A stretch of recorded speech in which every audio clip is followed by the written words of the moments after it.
അപ്പോൾ കെട്ടിട സംബന്ധമായിട്ടുള്ള കാര്യങ്ങളൊക്കെ മൊബൈലിൽ കൂടി തന്നെ ചെയ്തോളൂന്നേ.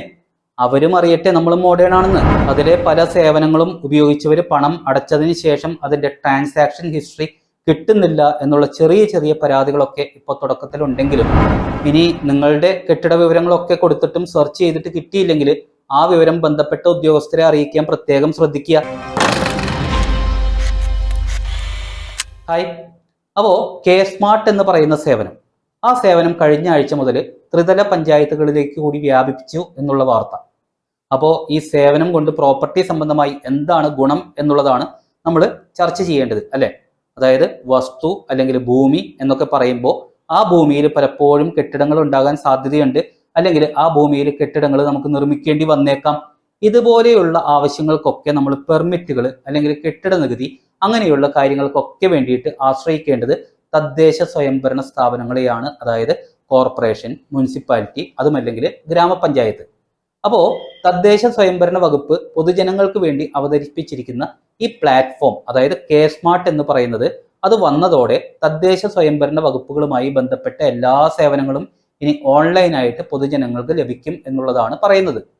അതിലെ പല സേവനങ്ങളും ഉപയോഗിച്ചവര് പണം അടച്ചതിന് ശേഷം അതിന്റെ ട്രാൻസാക്ഷൻ ഹിസ്റ്ററി കിട്ടുന്നില്ല എന്നുള്ള ചെറിയ ചെറിയ പരാതികളൊക്കെ ഇപ്പോൾ തുടക്കത്തിൽ ഉണ്ടെങ്കിലും അതെല്ലാം ക്ലിയർ ചെയ്തിട്ട് എത്രയും പെട്ടെന്ന് അത് നോർമൽ സ്ഥിതിയിലേക്ക് എത്തും എന്നുള്ളതാണ് വകുപ്പ് അവകാശപ്പെടുന്നത്. ഏതായാലും ഈ സേവനങ്ങൾ പൊതുജനങ്ങൾക്ക് കിട്ടിത്തുടങ്ങി എന്നുള്ളത് ഒരു സത്യാവസ്ഥ തന്നെയാണ്.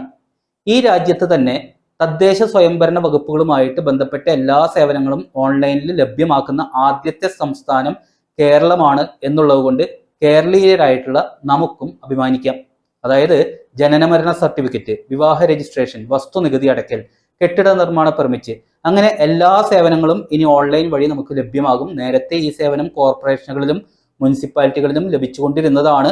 പക്ഷേ അത് മറ്റ് 941 ഗ്രാമപഞ്ചായത്തുകളിലും 152 ബ്ലോക്ക് പഞ്ചായത്തുകളിലും 14 ജില്ലാ പഞ്ചായത്തുകളിലും കൂടി ലഭിക്കാൻ നമുക്ക് 1 വർഷത്തോളം കാത്തിരിക്കേണ്ടി വന്നു എന്നുള്ളതാണ് സത്യാവസ്ഥ.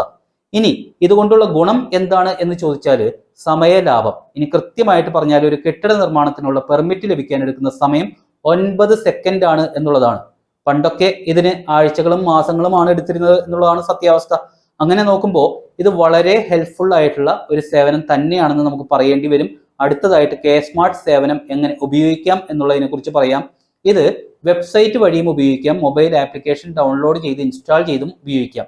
ഏത് വഴി ഉപയോഗിക്കുകയാണെങ്കിലും ആദ്യം നമ്മൾ ചെയ്യേണ്ടത് ഒരു യൂസർ ID ഉണ്ടാക്കുക എന്നുള്ളതാണ്. ഇനി ഇത് ഇംഗ്ലീഷിലായിരിക്കും എന്നുള്ള ഭയവും വേണ്ട കേട്ടോ.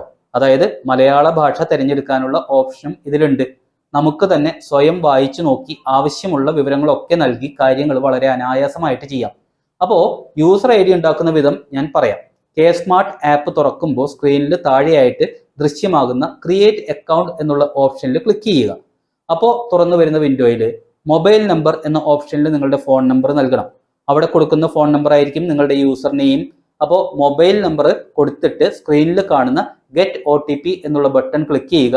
അപ്പോൾ ആ കൊടുത്ത മൊബൈൽ നമ്പറിലേക്ക് ഒരു OTP നിങ്ങൾക്ക് ലഭിക്കും. ആ OTP നിങ്ങൾ ടൈപ്പ് ചെയ്ത് കൊടുത്തിട്ട് വെരിഫൈ ചെയ്യണം. കൃത്യമായിട്ടുള്ള OTP കൊടുത്തു കഴിയുമ്പോൾ നിങ്ങൾക്ക് നിങ്ങളുടെ ആധാർ നമ്പർ നൽകുന്നതിനായിട്ടുള്ള ഓപ്ഷൻ വരും. ഇതിൽ കൃത്യമായിട്ട് നിങ്ങളുടെ ആധാർ നമ്പർ നൽകുക. അപ്പോൾ നിങ്ങളുടെ ആധാറുമായിട്ട് ബന്ധിപ്പിച്ചിട്ടുള്ള ഫോൺ നമ്പറിലേക്ക് ഒരു OTP കൂടി ലഭിക്കും. ഈ OTP നൽകിയ ശേഷം നിങ്ങൾക്ക് കെ സ്മാർട്ട് നൽകുന്ന സേവനങ്ങൾ പൂർണ്ണമായിട്ടും ഉപയോഗിക്കാം. ആദ്യം ചില ഓപ്ഷനുകളൊക്കെ ക്ലിക്ക് ചെയ്താൽ ഒന്നും കാണില്ല, കാരണം നമ്മൾ സേവനങ്ങളൊന്നും സ്വീകരിച്ചിട്ടില്ലല്ലോ. അപ്പോൾ ആദ്യം നമ്മൾ എന്തെങ്കിലും സേവനങ്ങളൊക്കെ ഉപയോഗിക്കണം. അതായത് ന്യൂ ആപ്ലിക്കേഷൻ എന്ന ബട്ടൺ പ്രസ് ചെയ്ത് നമുക്കത് ആരംഭിക്കാം. ഈ സ്ക്രീനിൽ കാണുന്ന സേവനങ്ങളൊക്കെ നിങ്ങൾക്ക് ഉപയോഗിക്കാം. മിനിറ്റുകൾക്കുള്ളിൽ അതിന്റെ അപ്രൂവലും ലഭിക്കും. ഏറ്റവും ഉചിതം എന്ന് പറയാവുന്നത്, നിങ്ങൾക്ക് ഒരു കെട്ടിടം ഉണ്ടെങ്കിൽ അത് ആദ്യം നിങ്ങളുടെ യൂസർ ID ഉപയോഗിച്ച് ലോഗിൻ ചെയ്തിട്ട് അതുമായിട്ട് കെട്ടിടത്തിന്റെ വിശദാംശങ്ങളൊക്കെ കൊടുത്ത് ലിങ്ക് ചെയ്യുക എന്നുള്ളതാണ്. ഇനി നിങ്ങളുടെ കെട്ടിട വിവരങ്ങളൊക്കെ കൊടുത്തിട്ടും സെർച്ച് ചെയ്തിട്ട് കിട്ടിയില്ലെങ്കിൽ ആ വിവരം ബന്ധപ്പെട്ട ഉദ്യോഗസ്ഥരെ അറിയിക്കാൻ പ്രത്യേകം ശ്രദ്ധിക്കുക. ഇനി ഇതിൽ ബിൽഡിംഗ് പെർമിറ്റിന്റെ കാര്യത്തിൽ മാത്രം ശ്രദ്ധിക്കേണ്ടത് 300 സ്ക്വയർ മീറ്റർ, അതായത് ഏകദേശം 3329 സ്ക്വയർ ഫീറ്റിന് മുകളിലുള്ള കെട്ടിടങ്ങൾക്കാണെങ്കിൽ നേരിട്ട് അപേക്ഷിക്കണം. കാരണം 300 സ്ക്വയർ മീറ്റർ വരെയുള്ള കെട്ടിടങ്ങൾക്കാണ് കെ സ്മാർട്ട് വഴി അപേക്ഷിക്കാൻ പറ്റുക. അപ്പോൾ ഇനി കെട്ടിട നികുതിയൊക്കെ മൊബൈലിൽ കൂടി തന്നെ അടച്ചോളൂ. അവരും, അതായത് അന്യ സംസ്ഥാനക്കാർ, അവരും അറിയട്ടെ നമ്മൾ മോഡേൺ ആണെന്ന്. അപ്പോൾ ബൈ ബൈ.